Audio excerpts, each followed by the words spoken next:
आजची कहाणी उत्तर प्रदेशशी संबंधित अशा एका सत्य घटनेवर आधारित आहे, जी ऐकून कदाचित तुम्हीही काही वेळ विचारात पडाल।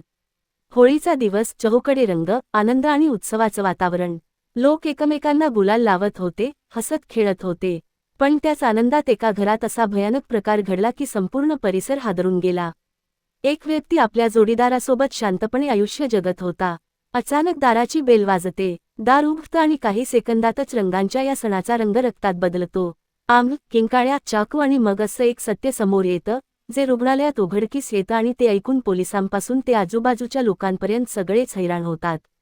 सर्वात धक्कादायक बाब म्हणजे, ज्या महिलेचा जीव गेला आणि ज्या व्यक्तीने हल्ला केला, त्यांच्यातलं नातं असं होतं की ते ऐकून प्रत्येकजण स्तब्ध राहिला। शेवटी काय होतं त्या तिघांमधलं सत्य? का एका व्यक्तीनं सणाच्या दिवशी असा भयानक टोकाचा निर्णय घेतला आणि त्या दारामागे शेवटी घडलं तरी काय होतं? आजच्या या कथेत आपण तुम्हाला त्याच गूढ घटनेची संपूर्ण कहाणी सांगू, सुरुवातीपासून त्या क्षणापर्यंत जेव्हा सत्य सर्वांसमोर आलं। तर चला, जाणून घेऊया या रोमांचकारी हत्याकांडाची संपूर्ण कहाणी तपशीलवार या व्हिडिओमध्ये। नमस्कार माझ्या प्रिय बंधूंनो आणि भगिनींनो, मी विवेक कुमार। क्राईमची कहाणीच्या नव्या भागात तुम्हा सर्वांचं मनःपूर्वक स्वागत आहे। कथेत पुढे जाण्यापूर्वी कृपया क्राईमची कहाणी चॅनलला सबस्क्राईब करून बेल आयकॉन नक्की दाबा, जेणेकरून माझ्या प्रत्येक व्हिडिओची सूचना तुम्हाला मिळत राहील। तर चला, आजची कहाणी सुरू करूया। आजची कहाणी उत्तर प्रदेशची आहे। उत्तर प्रदेशच्या शाहजहानपूर जिल्ह्यात चौक कोतवाली भागात एका मोहल्ल्यात राहणारा होता ब्रुजदीप। त्याचं आयुष्य सामान्य लोकांपेक्षा थोडं वेगळं होतं। तो एका महिलेसोबत लिव्ह इन रिलेशनशिपमध्ये राहत होता। दोघांनी मिळून आपल्या छोट्याशा घरात एका नव्या आयुष्याची सुरुवात केली होती। आजूबाजूचे लोकही हळूहळू त्यांच्या या आयुष्याच्या पद्धतीचे सवयी झाले होते। दिवस सरत गेले आणि पाहता पाहता मार्च महिना आला। वाऱ्यात गुलालाचा सुगंध दरवळू लागला होता। गल्ल्यांमध्ये मुलं रंगांच्या गोष्टी करत होती आणि प्रत्येक घरात होळीच्या तयारी सुरू होत्या। 3 मार्च 2026 ची सकाळही अशीच होती। सकाळी सकाळी ब्रुजदीप आणि त्याची जोडीदार घरात बसून चहा पीत बोलत होते। दोघं विचार करत होते की आजचा दिवस कसा घालवायचा, कोणत्या नातेवाईकांकडे जायचं, कुठल्या मित्राला आधी भेटायचं आणि होळीचा सण कसा साजरा करायचा। घरात हसण्या, विनोद आणि योजनांच्या हलक्या फुलक्या गोष्टी सुरू होत्या। त्याच दरम्यान अचानक घराबाहेरची बेल वाजली। बेलचा आवाज संपूर्ण घरात गुंजला। ब्रुजदीपने चहाचा कप टेबलवर ठेवला आणि दाराकडे वळला। त्याला वाटलं, कदाचित कुणी मित्र होळी खेळायला लवकर आला असेल किंवा कुणी शेजारी भेटायला आला असेल। जसंच तो दाराजवळ पोहोचला, त्यानं फारसा विचार न करता दार उघडलं। दाराबाहेर एक व्यक्ती उभी होती। त्याच्या चेहऱ्यावर भरपूर रंग लावला होता, इतका की खरा चेहरा ओळखणं कठीण होतं।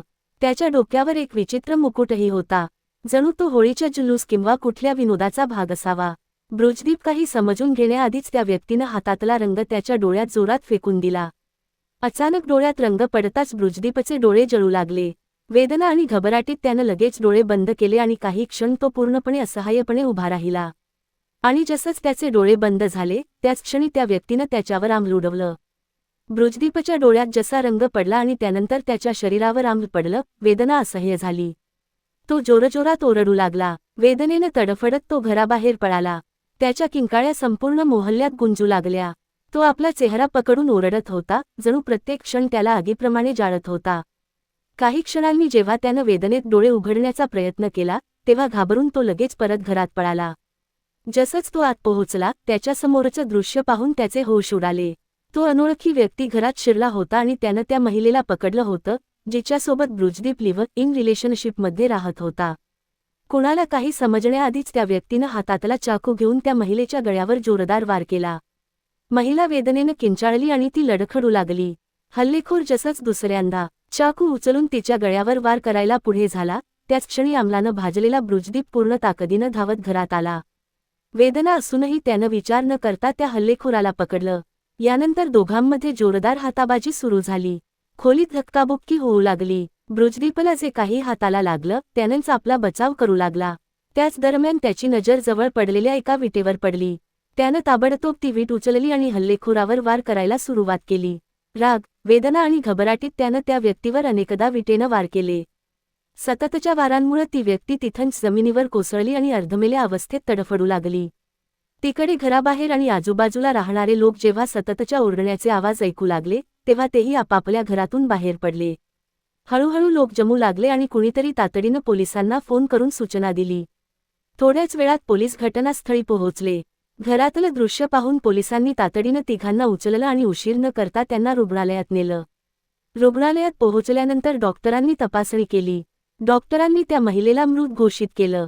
तर दुसरीकडे ज्या व्यक्तीवर ब्रुजदीपनं विटेनं अनेक वार केले होते त्याची प्रकृती गंभीर होती आणि त्याच्यावर रुग्णालयात उपचार सुरू होते. रुग्णालयात त्या हल्लेखोराच्यावर उपचार सुरू होते. त्याच्या डोक्यातून आणि चेहऱ्यावरून रक्त वाहत होतं. पण डॉक्टरांनी प्राथमिक उपचार सुरू केले होते. यादरम्यान पोलिसांनीही आपला तपास सुरू केला. पोलिसांनी सर्वप्रथम त्याचा चेहरा स्वच्छ करून घेतला कारण त्यावर रंग आणि रक्त दोन्ही लागलेलं होतं.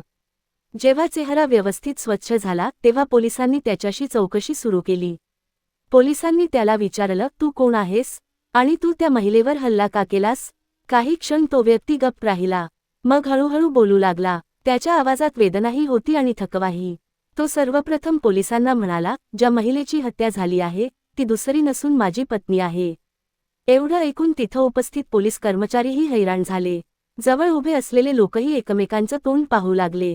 पोलीस लगेच त्याला विचारतात, जर ती तुझी पत्नी होती तर तू तिला मारण्याचा प्रयत्न का केलास आणि शेवटी तिला जीवे का मारलंस? यानंतर तो व्यक्ती आपली संपूर्ण कहाणी सांगू लागतो. त्याचं बोलणं ऐकण्यासाठी तिथं उपस्थित पोलीस कर्मचारी, रुग्णालयातले काही लोक आणि नंतर पोहोचलेले आजूबाजूचे लोकही लक्षपूर्वक उभे राहतात. हळूहळू ही गोष्ट त्याच्या सासरच्या आणि माहेरच्या लोकांपर्यंतही पोहोचते आणि जेव्हा तेही त्याची कहाणी ऐकतात तेव्हा प्रत्येकाला विचार करायला भाग पाडतं की खरोखरच असंही होऊ शकतं का? तो व्यक्ती बोलू लागतो, माझं नाव मनमोहन पांडे आहे. मी रोजा पोलीस ठाण्याच्या हद्दीतल्या भागाचा रहिवासी आहे. ही कहाणी आजची नव्हे तर जवळपास 10 वर्षांपूर्वीची आहे. सुमारे 10 वर्षांपूर्वी मी आणि आरती एकमेकांना भेटलो होतो. हळूहळू आमचं बोलणं वाढलं आणि आम्ही दोघं एकमेकांवर प्रेम करू लागलो. पाहता पाहता आमचं नातं प्रेमप्रकरणात बदललं. आम्ही दोघांनी एकत्र राहण्याचा निर्णय घेतला. मी तिला माझ्यासोबत घरी घेऊन आलो आणि माझ्या कुटुंबियांनाही सगळं खरं सांगितलं. सुरुवातीला थोडा विरोध झाला, पण नंतर कुटुंबीय मान्य झाले आणि अशा प्रकारे आमचा प्रेमविवाह झाला. प्रेमविवाहानंतर मनमोहन पांडे आणि आरती पांडे एकाच घरात पती पत्नीप्रमाणे राहू लागले. सुरुवातीची काही वर्ष ठीकठाक गेली. हळूहळू वेळ सरकत गेला आणि त्यांचं रोजचं आयुष्य चालू राहिलं. पण एक मोठी समस्या होती. मनमोहन कुठलंही काम धंदा करत नव्हता. तो बहुतांश वेळ घरीच राहायचा.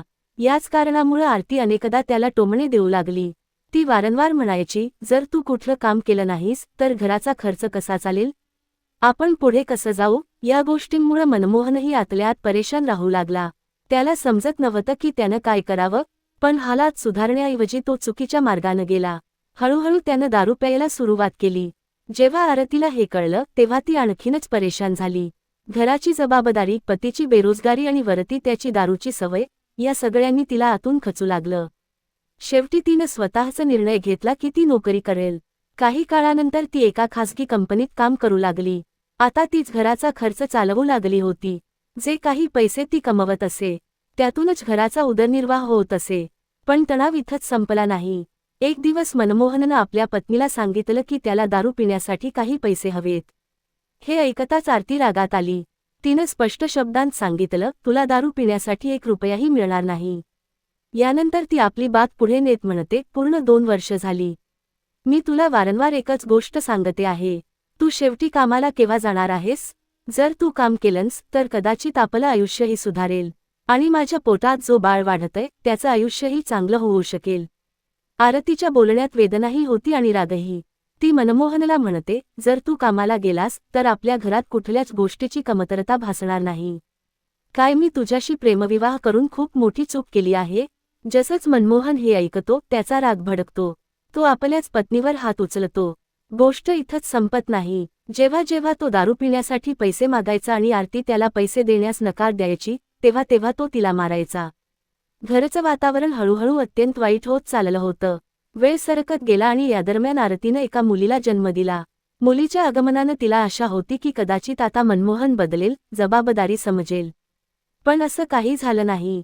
आरती एकीकडे आपल्या खासगी कंपनीत काम करत राहिली आणि दुसरीकडे आपल्या छोट्या मुलीलाही सांभाळत राहिली. ती सकाळी कामावर जायची, मग घरी परतून मुलाची काळजी घ्यायची आणि घराचा सगळा खर्चही तीच उचलत असे. अशीच जिंदगी चालू राहिली. पण दुसरीकडे मनमोहनमध्ये कुठलाच बदल झाला नाही. वारंवार समजावून सांगूनही तो कामाला जात नव्हता. तो कुठलेही काम करून 1 रुपयाही घरी आणत नव्हता. या सगळ्या गोष्टींमुळे आरती हळूहळू खूप परेशान राहू लागली. ती वारंवार त्याला समजावण्याचा प्रयत्न करायची की आता त्यांना एक मुलगी आहे, त्यांनी जबाबदारीनं जगायला हवं. पण तिच्या बोलण्याचा परिणाम मनमोहनवर होत नव्हता. याच कारणामुळे रोज त्यांच्यात भांडणं होऊ लागली. छोट्या छोट्या गोष्टींवरून वाद होत असे आणि मग तो वाद लढाईत बदलायचा आणि प्रत्येक वेळी रागात मनमोहन पांडे आपल्या पत्नीला मारहाण करायचा. अशाच भांडणात आणि तणावात वेळ सरकत गेला. हळूहळू पूर्ण 8 वर्ष उलटून गेली. पण इतक्या वर्षांतही मनमोहन पांडेला हे समजलं नाही की जर तोही कामाला गेला असता, काही पैसे कमावले असते, तर कदाचित त्यांचा संसार सुधारला असता आणि आयुष्य थोडं सोपं झालं असतं. शेवटी एक दिवस आरतीनं एक मोठा निर्णय घेतला. सततच्या भांडणांमुळे, मारहाणीमुळे आणि अडचणींमुळे कंटाळून तिनं आपल्या पतीचं घर सोडलं आणि आपल्या माहेरी निघून गेली. ती आपल्या मुलीलाही सोबत घेऊन गेली. इकडं मनमोहन पांडे आपल्या 6 वर्षांच्या मुलीसोबत एकटा राहिला. काही काळानंतर त्याला जाणवू लागलं की हातातून हात जात चाललाय. एक दिवस तो आपल्या पत्नीला मनवण्यासाठी तिच्या माहेरी पोहोचला. तो बराच वेळ आरतीला समजावण्याचा प्रयत्न करत राहिला. तिला म्हणत राहिला की ती परत घरी येऊन एकत्र राहू लागावी. पण आरती आता आपल्या निर्णयावर ठाम होती. तिनं स्पष्ट शब्दांत सांगितलं, तू मला घटस्फोट दे. जितक्या लवकर घटस्फोट देशील तितकं तुझ्यासाठीही चांगलं राहील आणि माझ्यासाठीही. शेवटी बात घटस्फोटापर्यंत पोहोचली आणि घटस्फोटाची प्रक्रिया सुरू झाली. हे प्रकरण न्यायालयापर्यंत पोहोचलं. न्यायालयानं दोघांना विचार करण्यासाठी वेळ दिला आणि प्रक्रिया पुढे सरकू लागली. हळूहळू 1.5 वर्ष उलटून गेली. याच दरम्यान आरतीच्या शेजारी राहणारा एक व्यक्ती होता, ज्याचं नाव होतं बृजदीप. तो विहार कॉलनीचा रहिवासी होता. येण्यात जाण्यात आणि बोलण्यात दोघांची ओळख वाढली आणि हळूहळू त्यांच्यात जवळीक वाढू लागली. काही काळानंतर ही जवळीक प्रेमप्रकरणात बदलली. तिकडं बृजदीप आपलं काम करत होता. तो अनेकदा सोलर पॅनल लावण्याचं काम करायचा आणि याच कामातून आपला उदरनिर्वाह करायचा. जेव्हा त्याची आरतीशी मैत्री झाली, तेव्हा दोघांमध्ये हळूहळू बोलणं वाढू लागलं. वेळेनुसार त्यांच्या भेटीगाठीही वाढत गेल्या. एक दिवस बोलताना आरतीनं बृजदीपला सांगितलं, सुमारे 6 महिन्यांनी माझा घटस्फोट होईल. त्यानंतर मी तुझ्याशी लग्न करीन. मग आपण दोघं पती पत्नीप्रमाणे आनंदानं आयुष्य जगू. बृजदीपचं वय त्यावेळी सुमारे 35 वर्षांच्या आसपास होतं. त्यानं आरतीच्या बोलण्यावर विश्वास ठेवला आणि तिच्यासोबत नव्या आयुष्याची आशा पाहू लागला. काही काळानंतर दोघांनी राजीव मेडिकल कॉलेजच्या मागे एक भाड्याची खोली घेतली. तिथं ते दोघं लिव्ह इन रिलेशनशिपप्रमाणे राहू लागले. हळूहळू त्यांचा वेळ असाच जाऊ लागला. पण आयुष्याचं हे नवं वळण फार दिवस लपून राहिलं नाही. एक दिवस ही बात मनमोहन पांडेपर्यंतही पोहोचली. जेव्हा त्याला कळलं की त्याची पत्नी, जिचा अजून त्याचा घटस्फोटही झालेला नाही, ती दुसऱ्या कुणा व्यक्तीबरोबर लिव्ह इन रिलेशनशिपमध्ये राहते आहे, तेव्हा तो आतून आगबबुला झाला. त्याच्या मनात राग, अपमान आणि सुडाची भावना भरू लागली. तो वारंवार हाच विचार करू लागला की त्याच्या पत्नीनं त्याच्याशी खूप मोठी फसवणूक केली आहे. हळूहळू त्याच्या मनात एक धोकादायक विचार रुजू लागला. तो मनोमन एक षड्यंत्र रचू लागला. तो विचार करू लागला की एक दिवस त्याला आपल्या पत्नीला असा धडा शिकवावा लागेल जो ती आयुष्यभर लक्षात ठेवेल, आणि जेव्हा लोक त्या घटनेबद्दल ऐकतील, तेव्हा प्रत्येकाला विचार करायला भाग पाडेल. मनमोहन पांडेच्या मनात सुडाची आग हळूहळू अधिक गहिरी होत चालली होती. तो अनेकदा एकटा बसून हाच विचार करत राहायचा की त्यानं काय करावं. त्याच्या डोक्यात वारंवार वेगवेगळ्या योजना बनत आणि बिघडत राहत. वेळ हळूहळू सरकत गेला. शेवटी होळीची वेळ आली. 3 मार्च 2026चा दिवस होता. एक दिवस आधीच मनमोहन पांडेनं आपल्या मनात ठरवलं होतं की आता तो तेच करेल ज्यामुळं सापही मरेल आणि काठीही मोडणार नाही. तो आपल्या मनात संपूर्ण योजना आखून झाला होता. होळीची सकाळ होती. चहूकडे रंग, गुलाल आणि आनंदाचं वातावरण होतं. लोक घराबाहेर होऊन एकमेकांना रंग लावत होते, भेटून सण साजरा करत होते. याच गर्दीच्या आणि रंगांच्या वातावरणाचा फायदा उचलण्याचं मनमोहननं ठरवलं. त्यानं एका बाटलीत आंबल भरलं आणि चुपचाप आरतीच्या घराकडे निघाला, जिथं ती बृजदीपसोबत राहत होती. जेव्हा तो घराच्या दारापर्यंत पोहोचला, तेव्हा त्यानं बेल दाबली. आतून बृजदीप उठून दाराकडे आला. त्याला वाटलं कदाचित कुणी होळी खेळायला आलं असेल. जसंच त्यानं दार उघडलं, समोर उभ्या असलेल्या व्यक्तीनं ताबडतोब त्याच्या चेहऱ्यावर रंग फेकून दिला. रंग अचानक डोळ्यात पडताच बृजदीपनं लगेच डोळे बंद केले आणि त्यांना मळू लागला. आणि त्याच क्षणी मनमोहन पांडेनं बाटलीत भरलेलं आंबल त्याच्या चेहऱ्यावर ओतलं. आंबल पडताच बृजदीप वेदनेनं तडफडला. त्याच्या तोंडून जोरजोरात किंकाळ्या फुटू लागल्या. जळजळ इतकी भयानक होती की तो घाबरून घराबाहेर पळाला आणि जोरजोरात ओरडू लागला. त्याच्या किंकाळ्या ऐकून आजूबाजूचे लोकही चमकले. मोहल्ल्यातले अनेक लोक धावत तिथं पोहोचू लागले आणि समजून घेण्याचा प्रयत्न करू लागले की शेवटी अचानक काय झालं. पण कहाणी इथंच संपली नाही. जेव्हा बृजदीप वेदनेनं ओरडत काही वेळानं पुन्हा घरात पळत आला, तेव्हा त्यानं पाहिलं की त्याची जोडीदार आरती आवाज ऐकून खोलीतून बाहेर येत होती. त्याचवेळी मनमोहन पांडेनं तिला पकडलं. आरती काही समजून घेण्याआधीच मनमोहन पांडेनं आपल्याजवळ ठेवलेल्या धारदार शस्त्रानं तिच्या गळ्यावर वार केला. वार इतका घातक होता की ती तिथंच कोसळली. काही क्षणातच तिची अवस्था अत्यंत गंभीर झाली. मनमोहन इथंच थांबला नाही. तो पुन्हा तिच्यावर वार करण्यासाठी पुढे सरसावला.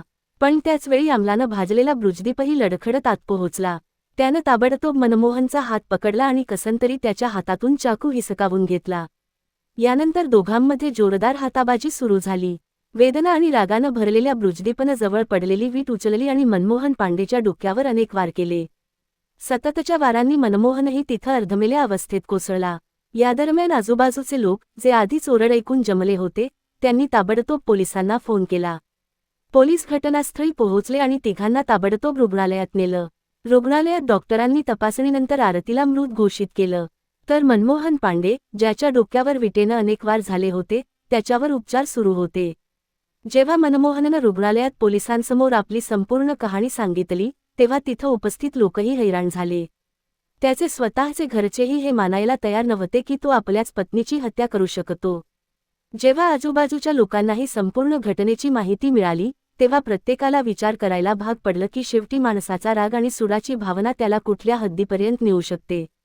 पोलिसांचंही असंच म्हणणं होतं की जसंच मनमोहन पांडे पूर्णपणे बरा होईल आणि रुग्णालयातून सुट्टी मिळेल, त्याच्यावर गंभीर कलमांतर्गत गुन्हा दाखल केला जाईल आणि मग त्याला तुरुंगात पाठवलं जाईल. ही संपूर्ण घटना आपल्याला एक अतिशय खोल शिकवण देते. एक छोटीशी चूक, बेरोजगारी, व्यसन, राग आणि नात्यांमध्ये विश्वासाची कमतरता. जेव्हा हे सगळं एकत्र येतं, तेव्हा एक संपूर्ण कुटुंब उद्ध्वस्त होऊ शकतं. मनमोहन पांडेनं जर वेळीच आपल्या जबाबदाऱ्या ओळखल्या असत्या, कामाला लागला असता आणि आपलं आयुष्य योग्य दिशेनं नेलं असतं, तर कदाचित ही दुःखद घटना कधीच घडली नसती. दुसरीकडे, नात्यांमधली तडा आणि आपसी कडुता यांनी परिस्थिती इतकी बिघडवली की गोष्ट न्यायालयापर्यंत आणि मग एका भयानक गुन्ह्यापर्यंत पोहोचली. या घटनेत एका निष्पाप मुलीने आपली आई गमावली. एक कुटुंब कायमचं विखुरलं गेलं आणि अनेक आयुष्य कायमची बदलली गेली. म्हणून आयुष्यात राग, सूड आणि चुकीच्या निर्णयांपेक्षा समजूतदारपणा, जबाबदारी आणि संयम अधिक महत्त्वाचा आहे.